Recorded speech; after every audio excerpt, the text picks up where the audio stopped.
우리를 2007년부터 넘어섰던 팀들은 다 우승했어요. 결국은 원팀의 조직과 정신력이 우승팀을 결정할 가능성이 높다. 이런 대회는. 이번 우리 대표팀이 일단 과거의 아시안컵에 비해서 네. 이번에 나가는 팀은 워낙에 정말 유럽 리그의 거물급 선수, 슈퍼스타들이 많은 팀 아닙니까? 네. 그러다 보니까 역대급 멤버라는 소리도 듣지만 그 대신 또 역대급 관심을 받고 있거든요. 맞아요. 아시안컵이 이 정도 관심을 받은 역사가 좀 드물어요, 사실상. 그렇죠, 네. 네. 왜냐하면 우리는 전통적으로 월드컵이 뭐 가장 중요하고, 근데 월드컵 중요한 거는 뭐 다른 나라들도 전 세계가 똑같습니다만, 그러다 보니까 이제 월드컵 본선 중요하지, 월드컵 지역 예선 중요하지. 그런데 우리 문화에서는 또 올림픽과 아시안 게임이 중요하잖아요. 그렇죠. 그러면 네. 또 올림픽 본선 중요하지, 올림픽 지역 예선 중요하지, 또 아시안 게임 중요하지. 이러다 보니까 아시안컵이 항상 좀 이렇게 막간에 하는 대회, 막간 공연처럼 약간, 그쵸, 약간 그런 느낌이 여겨진 있죠. 면이 없지 않아 있어서 이른바 병역 혜택이 있는 대회도 아니고. 맞아요. 그러다 보니까는 이게 사실은 대륙의 메이저 타이틀이고 대륙의 공식 챔피언을 가리는 대회임에도 불구하고 약간 등한시되는 시기도 없지 않아는 있었는데, 이번 아시안컵은 그렇지 않거든요. 네. 이제는 전 국민이 이 아시안컵이 유로, 코파 아메리카의 위치를 지니는 대회라는 걸 이제는 다들 알고 있고, 네네. 그러고 이번에 워낙에 우리 멤버가 또 뛰어나다는 걸 알고 있기 때문에 이번 아시안컵만큼 정말 관심이 집중되는 아시안컵이 역대 없었다고 보여져요. 네. 그런데 여기서 선수들도 당연히 그거를 알고 있고, 그러다 보면은 생기는 부담감.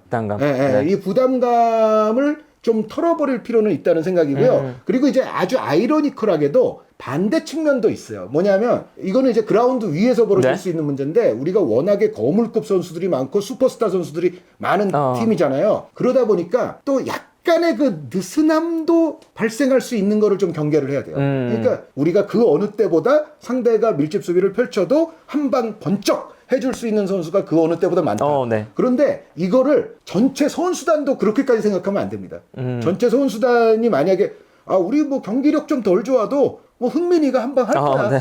이게 강인이가 한 방 할 거야. 뭐 강인이가 주고 규성이가 넣을 거야. 그것에 의존하다 보면은 잘못하면은 안 좋은 사고가 벌어질 수도 있어요. 그렇죠. 그러니까 우승을 하는 팀은 얼마 전에 아르헨티나에서도 봤듯이 결국은 팀 전체가 정신력과 조직력으로 똘똘 뭉쳤을 때 어떤 대회든 그게 우승까지 가는 거거든요. 그러니까 실제로 뭐 우리가 월드컵 역사나 뭐 메이저 대회 역사들 보면 호화 멤버의 우승팀들을 많이 보지만, 그런 팀들조차도 사실은 정신력, 조직력이 다른 팀들보다 우월했기 때문에 궁극의 타이틀을 거머쥐는 거예요. 그런데 우리가 만약에 너무 이번에 빅스타들이 있으니까 쟤들이 알아서 해줄 거야 라는 생각을 전체적인 선수단이 조금이라도 가지면 안 됩니다. 그쵸. 우리는 조직과 하나의 팀, 원팀으로서 우승을 해야 된다고 생각해야지. 그러니까 실제로는 손흥민의 한 방 그런 것 때문에 우리가 이길 수 있어도 그쵸. 생각 자체를 네네. 흥민이가 한 방을 해줄 거야라는 것에 너무 들어가 있으면은 그거는 오히려 곤란해요. 그러니까 이제 두 갈래 제가 지금 약간 상반되는 말씀을 드렸는데, 하나는 국민적 기대감에 따른 부담감은 조금 가볍게 내려놓을 필요가 있고, 네. 반대로 거물 선수들이 많음으로 인해서 발생하는 그들에 대한 어떤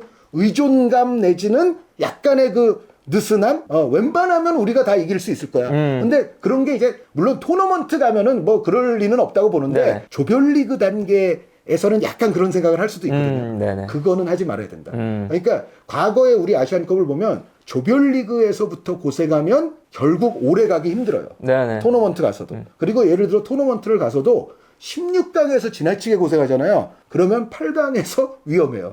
일정이 또 뭐 길지가 않으니까. 네, 그리고 8강에서 지나치게 고생한 대회는 4강에서 또 한계가 와요. 네. 그리고 뭐 한계라는 게 뭐 딴 게 아니라 예를 들어 그냥 비기고 승부차기 가서 질 수도 있어요. 그렇죠. 네. 그러니까 최대한 조별리그도 깔끔하고 신속하게 넘어가야 되고, 16강, 8강, 4강 이런 대목마다 뭐 연장 혈투, 뭐 승부차기 혈투 이런 거를 최소화시키면서 가야 결승에서 비로소 우리의 제 능력을 발휘할 수가 있거든요. 네네. 그런데 그게 그러니까 생각같이 정말 잘 될 거냐 라는 이제 질문을 던졌을 때는 항상 매 경기 경계하는 마음가짐으로 해야 된다. 그쵸. 그리고 전체가 원팀이 돼야 된다. 그러니까 우리가 약간 지금 예를 들어 뭐 일본과 비교하면은 우리가 강점도 있고 약간 약점도 있거든요. 그러니까 당연히 일본보다는 지금 훨씬 위력적인 거물급 선수를 우리가 많이 보유하고 있는 게 사실이에요. 그쵸, 네. 일본은 지금 우리 선수들의 어떤 위력과 공격 포인트에 비견될 만한 선수가 드물죠, 일본은. 맞습니다. 맞습니다. 그건 사실이에요. 그런데 다만 전체 어떤 선수층의 고른 측면을 봤을 때는 일본이 또 우리보다 좀 나은 게 사실이에요. 그쵸. 예, 네네. 그러니까 뭐 유럽 리거 숫자만으로 모든 걸 판단해서는 안 되지만 일본 유럽 리거들은 대부분 또 각자의 팀에서 쏠쏠한 역할을 하는 선수들이 많잖아요. 네.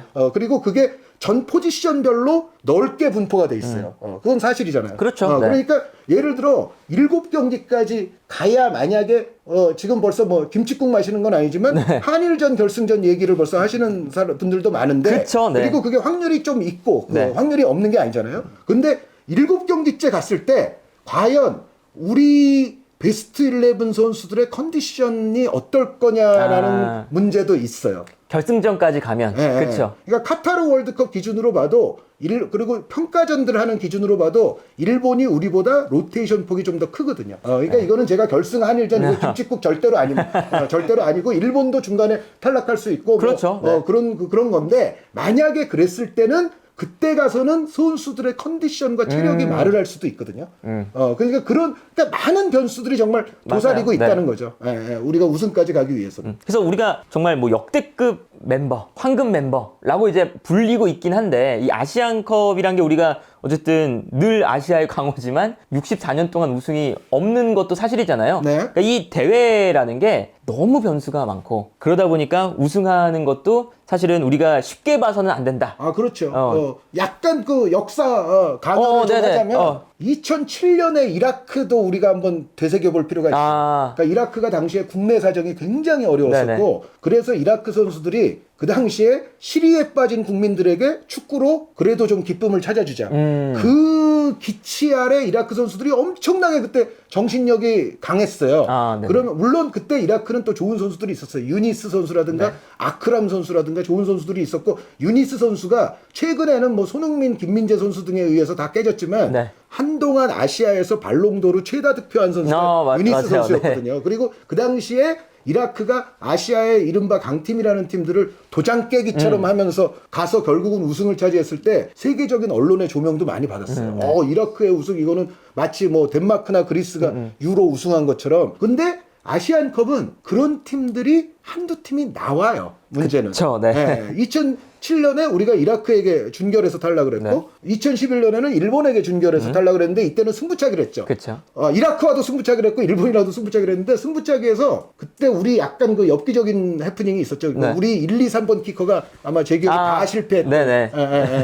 그러니까 그런 상황까지 몰리면 안 되는 거고 2015년에는 이제 호주가 2006년 이후에 AFC로 넘어왔잖아요. 네. 근데 2015년 아시안컵을 호주가 이제 개최를 했어요. 자기들로서는 최초의 아시안컵 개최 네네. 아닙니까? 그러니까 나름 호주가 홈팬들의 성원도 많이 받았고 역시 그 당시 호주가 정신력이 좋았어요. 그쵸. 그러다 보니까 또 결승에서 우리가 호주를 못 이겼어요. 맞아요. 네. 그리고 2019년 카타르. 그쵸. 카타르는 이미 이제 월드컵 개최를 확정을 지은 상태로서 이때가 진짜 카타르가 야심찬 선수단을 구축을 했을 때거든요. 그쵸. 네.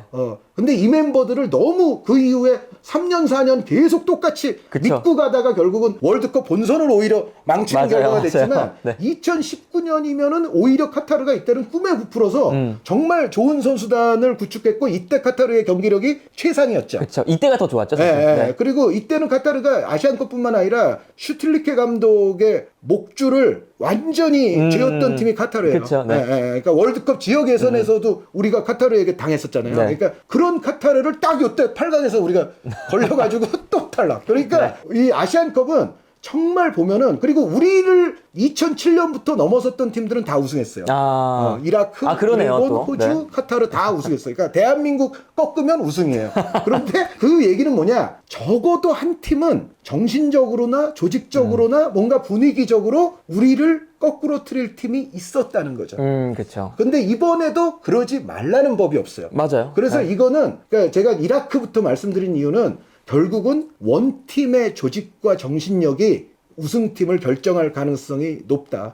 이런 대회는. 그러니까 우리가 뭐 선수들의 기량, 그리고 전술 이거는 당연히 중요한 게 지금 네네. 현대 축구에서 그거 없이 뭐 맨땅에 뭐 머리 싸매고 뭐 정신력으로만 뭐 헤딩한다 이거는 이제는 있을 수 없는 일이고 기술과 전술은 기본인데 여기서 좀 기술과 전술이 얼추 비슷하다 그러면 그때부터는 진짜 조직과 정신력이거든요. 네.